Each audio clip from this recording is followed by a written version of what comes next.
What's good, Joe? Welcome back, welcome back, welcome back, welcome back. Happy Monday, happy Monday. Hopefully everybody's doing well, amazing, wonderful. We have the rise of Charles Leclerc.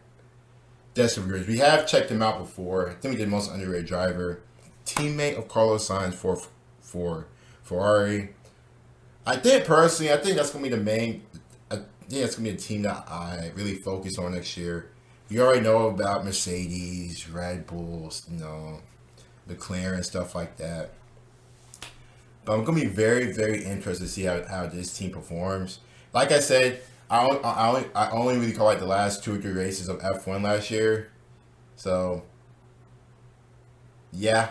But I do want to really look forward to this team, especially a lot of people have some high hopes. Like this, we did do the top ranked driver launch for this upcoming year.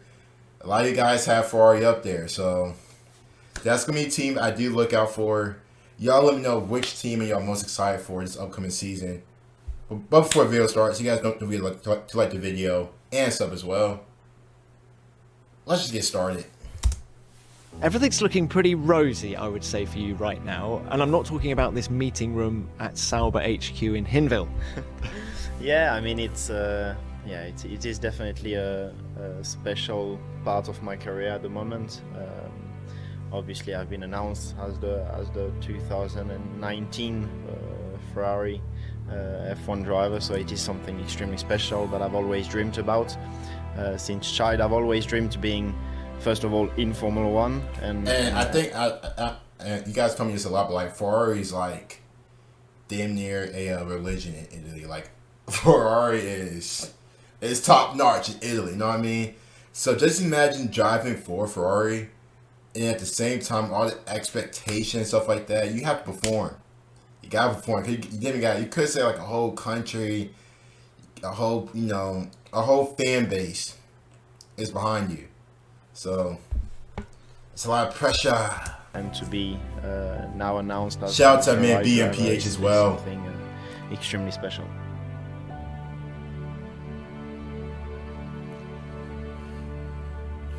The Charles Leclerc story is one of the most captivating, inspirational, and tragic stories in all of sports.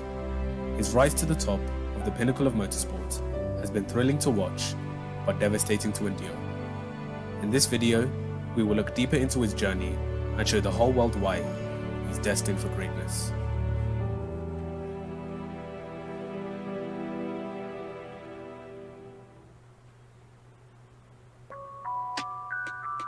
Oh, cool ass. What's up guys, it's your boy BMPHF1 here, and before we get into the video, I just wanted to thank all the new subscribers and viewers that I gained from my last video covering Alex Albon. You guys really enjoyed it and I'm so grateful for all your support. If you haven't checked it out already, there's a link up here and I'll put one in the description below. Also, I'm uploading videos once or twice a week on this channel, so make sure you subscribe and turn on bell notifications because we have some brilliant driver stories coming out in the future. So today, we're back with another driver story, and this time, we have the Ferrari driver from Monaco, Charles Leclerc. So without further ado, let's get into this. Charles Leclerc. Charles Leclerc was born on the 16th of October, 1997. Damn! He's only 1 year older than me. Damn near. I was born 98. He was born 97. You guys can go off, how old I am. I don't really care, but Morocco. His karting career from 2005 to 2012 was the closest thing that I could find to perfection, as he won the French PACA championships 3 times in 2005, 2006 and 2008. Ooh. He became the French cadet champion in 2009 before being promoted to the KF3 class in 2010, where he won the Junior Monaco Kart Cup. Leclerc continued to race in KF3 for 2011, and yet again he won more titles such as the CIK FIA World Cup, the CIK FIA Karting Academy Trophy, and the ERDF Junior Kart Masters. After that, Leclerc advanced to KF2 in 2012 and won the WSK Euro Series title. And then, in Leclerc's final year of karting... Is that Max Verstappen in the middle? Then,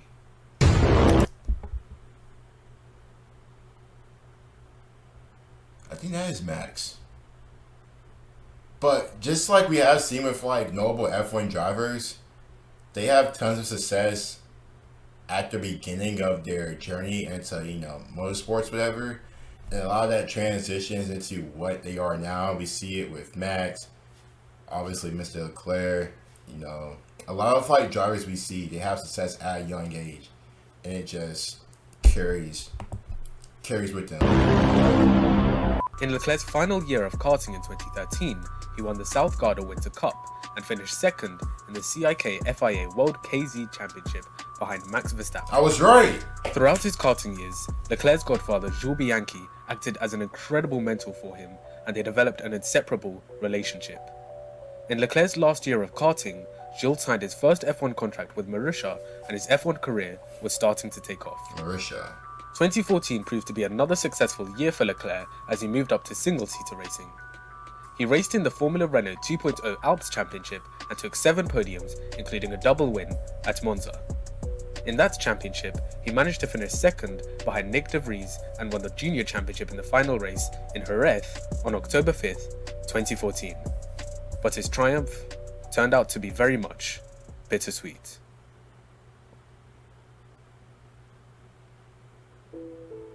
Oh yeah, I forgot. I know his best friend died. On lap 42 of the 2014 Japanese Grand Prix, Adrian Sutil aquaplaned into the barriers at the top of the Dunlop curve. 1 lap later, Jules Bianchi horrifically collided with the rear of the tractor crane that was lifting Sutil's car out of the barriers. The marshals rushed over to Jules to check if he was okay, but they got no response. Then his race engineers tried getting through to him. Still, nothing. After the race, Jules was rushed to hospital and underwent an operation to reduce the severe cranial bleeding he suffered from the crash. With Jules in critical condition, Charles was overcome with distress and restlessness as he and Jules grew up together, and now his godfather needed a miracle to save his life. All Charles could do was stay strong and pray that Jules would make it through. So in 2015, Charles joined Formula 3, racing with a Dutch team called Van Amersfoort Racing.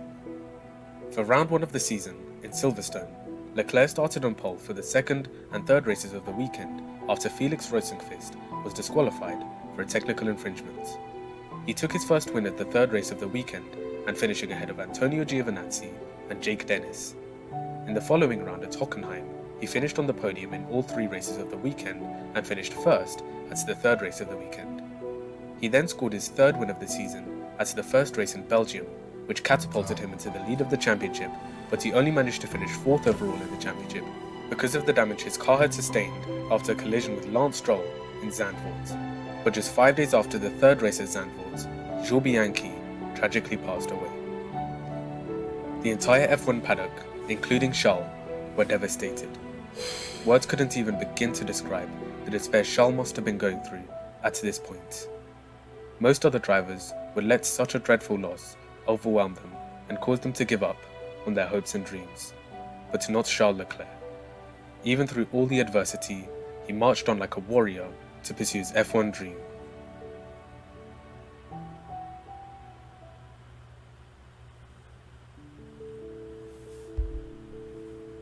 In February 2016, Charles joined GP3, signing with ART for that season. He won 3 feature races in Spain, Austria, and Belgium, and finished on the podium in Silverstone, Hungary, Germany, and Malaysia.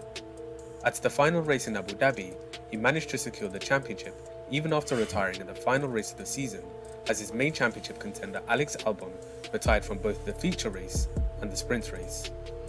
Still mourning the death of his godfather and longtime friend Jules Bianchi, Charles graduated to Formula 2, racing with Prima. During this season, Leclerc presented his driving prowess as he was completely in a league of his own. In Leclerc's debut race in Bahrain, he took pole position for the feature race, but only managed to finish 3rd. Then for the sprint race, he started 6th on the grid, and by the 2nd corner, he'd already moved up into 3rd. Then the safety car was brought out, as Norman Nato crashed out on the first lap. On the safety car restart, Leclerc spectacularly overtook Alex Albon around the outside of turn 4, and I think not to like interrupt, but like I did interrupt, but not to interrupt, but I do notice with like a lot of the guys you start off with in Formula 3, like we saw Albon, Lance Stroll. I think I even saw, I'm not sure that was Schumacher one of those, but obviously Antonio Giovinazzi. A lot of drivers that, to me, it seems like when you're with them through F3, then the F2, then the F1, like you're racing against the same drivers even before you even reach F1. And you know that competition or the friendships or like you know how they are, how they drive. I always thought it was pretty cool because you're basically growing up with your future competitors. You know, both of y'all trying to get to F1, both of y'all trying to win, both of y'all trying to compete. And Albon, man, he had some pretty good success in F2 before, you know, the crash, you know, stuff like that. Lap 9, he took the lead from Luca Giotto into turn 1. From Vries. there, Leclerc set absolutely rapid lap times and pulled out a 9-second lead over Oliver Rowland. But on lap 15, he decided to come to the pits for a change of tyres. In an F2 sprint race, this is very unusual and very risky as he came out in 14th place with 8 laps to go. Oh no. And then, Leclerc started driving out of his mind.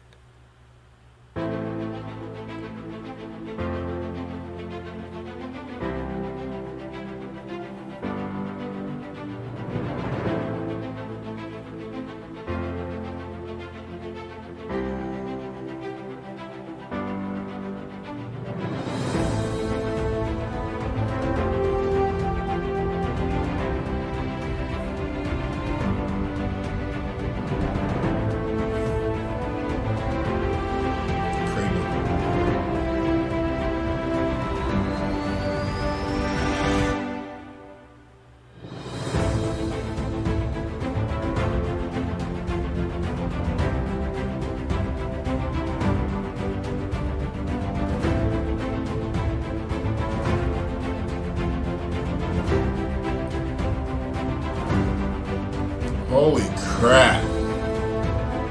Yeah, see, we saw Latifi in there. Albon, Vries.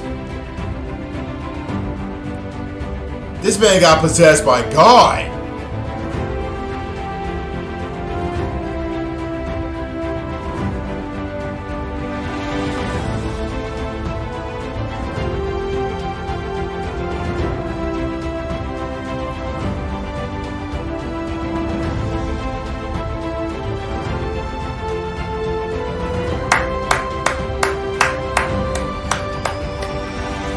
That's incredible. That's incredible. Within just 8 laps, Leclerc jumped from 14th to 1st. That's and incredible. won in spectacular fashion by overtaking Luca Giotto on the final lap. The following race in Spain, he took pole position and held off Luca Giotto again to take a second consecutive win despite having a radio issue. Another pole came in Monaco, but he retired from the feature race with a suspension issue. But for round 4 in Azerbaijan, his father sadly passed away after losing a battle to a long-term illness just days before the weekend. Shit. Charles started the weekend on a low as he struggled throughout practice, but in qualifying, he stormed to pole by over 0.5 of a second. He dominated a very hectic race full of crashes and red flags.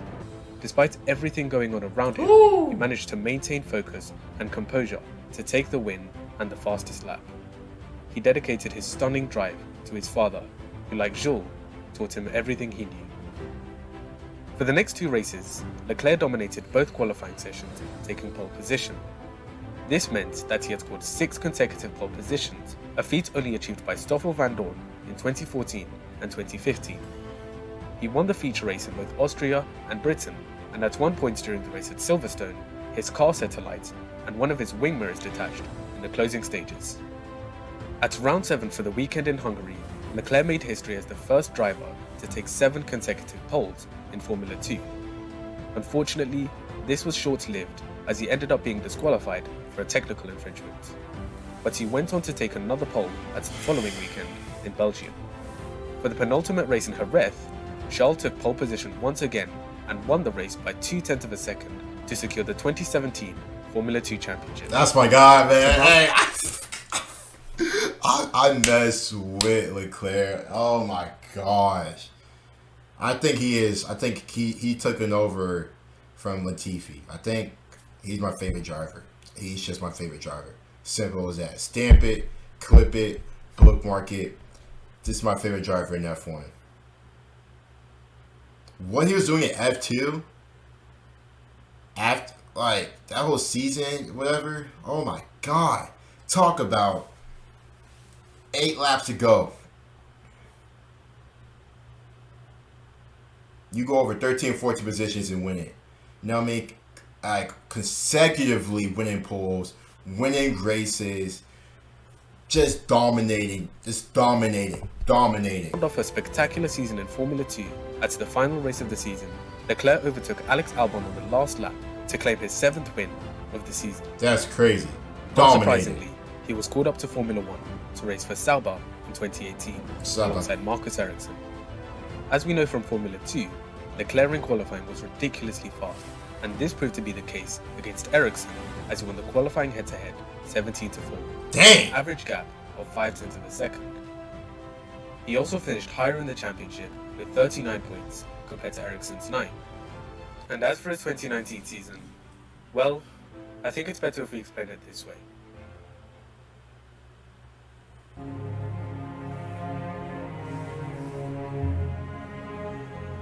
'16th place. 8th.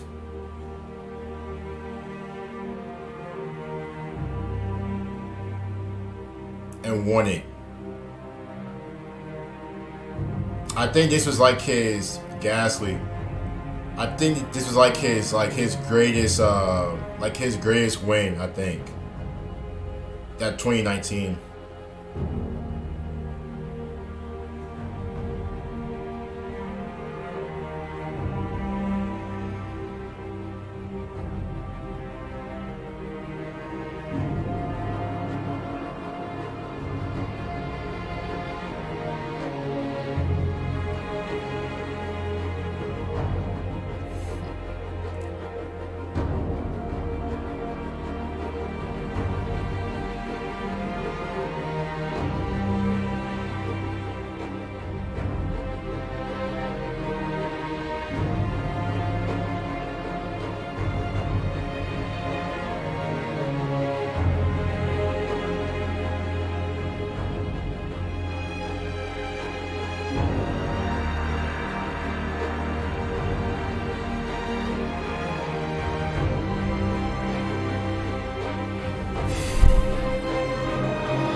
Charles Leclerc can now see the checkered flag, and for the first time ever, Charles Leclerc wins a Formula 1 Grand Prix.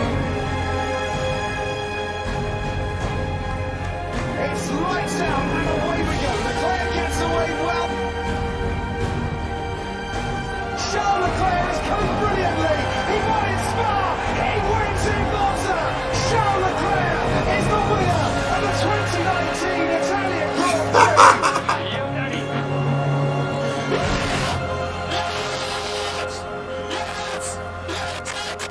Your boy fans start tearing up. Oh my god. Hope you all enjoyed. Please like. Oh my god. Oh my god. Hope you all enjoyed. Oh my gosh.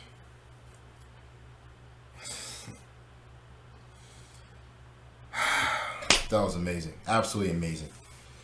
Absolutely amazing. What a driver. All the adversities and what he's done to get to where he is.